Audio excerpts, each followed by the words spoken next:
নমস্কার, আপনারা দেখছেন ভয়েস অফ অনির্বাণ, আমার 1.5 মাসের ছোট্ট ইউটিউব চ্যানেল। সঙ্গে আমি আপনাদের আপনজন অনির্বাণ চৌধুরী। কংগ্রেসের সঙ্গে আসন সমঝোতা করতে গিয়ে বামফ্রন্টের মধ্যে চরম অনৈক্য এবং বামফ্রন্ট আগামী দিনে থাকবে কি ভেঙে যাবে সেই প্রশ্নটাই এখন বড় করে দেখা দিয়েছে। আমি কেন এই কথা বললাম সবিস্তারে এই ভিডিওতে জানাবো।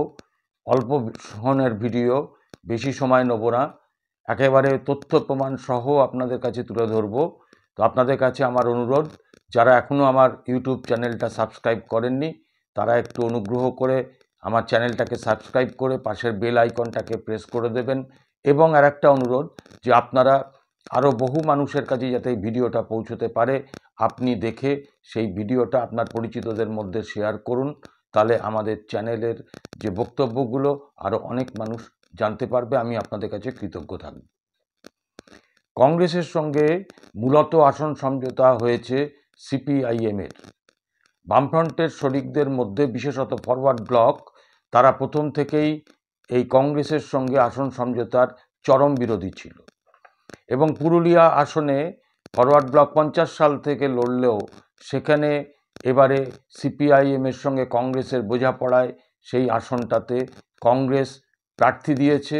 যে কথা বামফ্রন্টের সাংবাদিক বৈঠকে ফরওয়ার্ড ব্লকের রাজ্য সম্পাদক নরেন চট্টোপাধ্যায়কে পাশে বসিয়েই ঘোষণা করেছিলেন বিমান বসু কয়েকদিন আগে।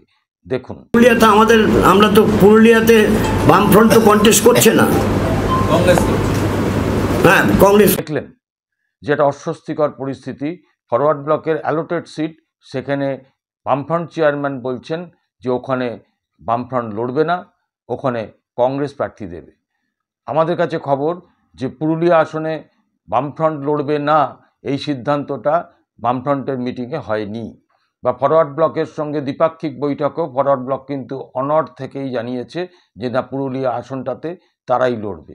কিন্তু বিমান বসু বামফ্রন্টের চেয়ারম্যান নরেন চট্টোপাধ্যায়কে পাশে বসিয়ে ঘোষণা করে দিলেন যে বামফ্রন্ট ওই সিটে লড়বে না, ওই সিটে কংগ্রেস লড়বে। ঠিক একদিন পরে নরেন চট্টোপাধ্যায়, ফরওয়ার্ড ব্লকের রাজ্য সম্পাদক, তিনি তার দলীয় দপ্তরে সাংবাদিক বৈঠক ডেকে একেবারে কংগ্রেসের মুণ্ডপাত করলেন। কংগ্রেসকে তিনি ল্যাম্পবোর্ড থেকে শুরু করে কি না বলেননি। সব থেকে বড় কথা যে ফরওয়ার্ড ব্লকের নেতা, বামফ্রন্টের নেতা, যেখানে সিপিআইএমের সঙ্গে কংগ্রেসের সমঝোতা হয়েছে সেখানে বামফ্রন্টকে এড়িয়ে গিয়েই নরেনবাবু পরিষ্কার করে বলেছেন, কংগ্রেসের বিরুদ্ধে বাম দলগুলোর কাছে আহ্বান রেখেছেন যে ঐক্যবদ্ধ জোট গড়ে তুলতে। এক অদ্ভুত পরিস্থিতি। কংগ্রেসের বিরুদ্ধে বামপন্থীদের জোট করার আহ্বান দিলেন নরেন চট্টোপাধ্যায় সাংবাদিক বৈঠকে, এবং কংগ্রেসকে ল্যাম্বোর্ড বললেন, বিজেপিকে হারাতে হবে, তৃণমূলকে হারাতে হবে, পাশাপাশি তিনি কংগ্রেসের বিরুদ্ধেও বিষোদ্গার প্রকাশ করলেন। একবার শুনে নিন নরেনবাবু ঠিক কি বললেন।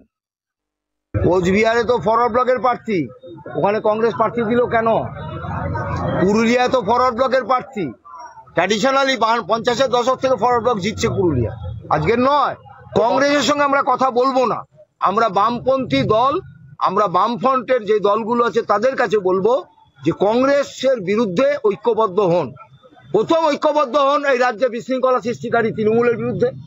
আমাদের কোনো আন্দোলন করতে দিচ্ছে না, লড়াই করতে দিচ্ছে না। বিজেপির বিরুদ্ধে লড়াই আটকাচ্ছে কে? তৃণমূল। তো তাহলে তৃণমূল আর বিজেপি এক, যেই তৃণমূল সেই বিজেপি। এই রাজ্য থেকে সবচেয়ে অসভ্য যে সরকার আছে তৃণমূল, তাকে পরাস্ত করতে হবে, দেশ থেকে বিজেপিকে হাঁটাতে। আর এই দুই হাঁটাতে গিয়ে আবার একটা ল্যাম্বোর্ড, যারা এই WTO গ্যাট করেছে, যার সুযোগ এখন বিজেপি গভর্নমেন্ট নিয়ে আমাদের উপর উল্লাস চালাচ্ছে, এই যাতে ঢুকে না। শুনলেন নরেন চট্টোপাধ্যায়ের এই কথায় একটা বামফ্রন্টের মধ্যে অশান্তির বাতাবরণ তৈরি হলো। এবং আরও সূত্রের খবরে আপনাদের বলে রাখি, শুনলে অবাক হয়ে যাবেন, যে ফরওয়ার্ড ব্লক সিদ্ধান্ত নিয়েছে, যে রাজ্য সম্পাদক মণ্ডলীতেই এই সিদ্ধান্ত নেওয়া হয়েছে যে যেহেতু পুরুলিয়াতে তাদের ট্র্যাডিশনাল সিটে কংগ্রেস প্রার্থী দিয়েছে, তাই বীরভূম কেন্দ্রে কংগ্রেসের যে প্রার্থী মিল্টন রশিদ, তার বিরুদ্ধে ফরওয়ার্ড ব্লকও পাল্টা প্রার্থী দাঁড় করাবে। একদম সিংহচিহ্ন নিয়েই। যদিও বীরভূম কেন্দ্রে সম্প্রতি নেমে পড়েছেন মিল্টন রশিদ কংগ্রেসের প্রার্থী হিসাবে, এবং তার সঙ্গে মিছিলে মিটিংয়ে সিপিএম পায়ে পা মিলিয়ে চলছে। সিপিএম সেখানে মানুষের কাছে আহ্বান করছে মিল্টন রশিদ কংগ্রেসের প্রার্থী, বামফ্রন্ট সমর্থিত, তাকে ভোট দেওয়ার জন্য। অথচ সেই মিল্টন রশিদ, যিনি কংগ্রেসের প্রার্থী, তার বিরুদ্ধেই প্রার্থী দেওয়ার চিন্তা করেছেন ফরওয়ার্ড ব্লক। ইতিমধ্যেই ফরওয়ার্ড ব্লকের রাজ্য সম্পাদক বীরভূমে রয়েছেন। তিনি বীরভূমে বা জেলা পার্টির সঙ্গে আলোচনা করছেন যে সেখানে প্রার্থী দিতে হবে কংগ্রেসের বিরুদ্ধে, কারণ ফরওয়ার্ড ব্লকের হিসেব যে ওই বীরভূম কেন্দ্রে নলহাটি সহ 3টি বিধানসভায় ফরওয়ার্ড ব্লকের অন্ততপক্ষে 20,000 সলিড ভোট আছে, যে ভোটটা যদি আজকে কংগ্রেসের প্রার্থীর বিরুদ্ধে যায় তাহলে সেখানে কংগ্রেস হারবে। এই রকম একটা পরিস্থিতিতে দাঁড়িয়ে স্বাভাবিকভাবেই আজকে অস্বস্তিতে পড়েছে বামফ্রন্ট। কংগ্রেস বিরুদ্ধে আজকে বাম শক্তিগুলোকে ঐক্যবদ্ধ করার কাজও ইতিমধ্যে শুরু করে দিয়েছে ফরওয়ার্ড ব্লক। যদিও ফরওয়ার্ড ব্লকের রাজ্য সম্পাদক মণ্ডলীর 2 জন সদস্য তারা চিঠি দিয়ে বলেছেন রাজ্য সম্পাদককে যে কংগ্রেসের বিরুদ্ধে আমাদের প্রার্থী দেওয়ার প্রয়োজন নেই, আপনারা এই সিদ্ধান্তটাই নিন যে আমরা পুরুলিয়ায় লড়ব কংগ্রেসের বিরুদ্ধে।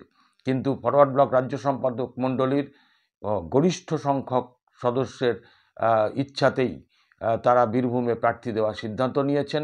বীরভূমের প্রার্থী তারা ঠিক করতে উদ্যত হয়েছেন। বীরভূম জেলা কমিটির সঙ্গে রাজ্য সম্পাদক বৈঠক করতে গেছেন এবং খুব শীঘ্রই বীরভূম কেন্দ্রে প্রার্থী ঘোষণা করা হবে। এবং সেখানে ঠিক হয়েছে যে অন্তত 10,000 মানুষকে নিয়ে মিছিল করে সেই প্রার্থীর নমিনেশন জমা দেওয়া হবে। আমরা তাকিয়ে আছি ঘটনার পরিস্থিতি কোন দিকে যায়। আপনারাও লক্ষ্য রাখুন এই ভয়েস অফ অনির্বাণের ওপরে। আমরা যে খবর পাবো আপনাদের সামনে সঙ্গে সঙ্গে সেটা তুলে ধরবো। আবার আপনাদের কাছে অনুরোধ, চ্যানেলটাকে যদি সাবস্ক্রাইব না করে থাকেন চ্যানেলটাকে সাবস্ক্রাইব করে দিন, পাশের বেল আইকনটা প্রেস করুন এবং এই ভিডিওটাকে ব্যাপকভাবে প্রচার করুন আরও বেশি মানুষের কাছে পৌঁছে দিতে। নমস্কার।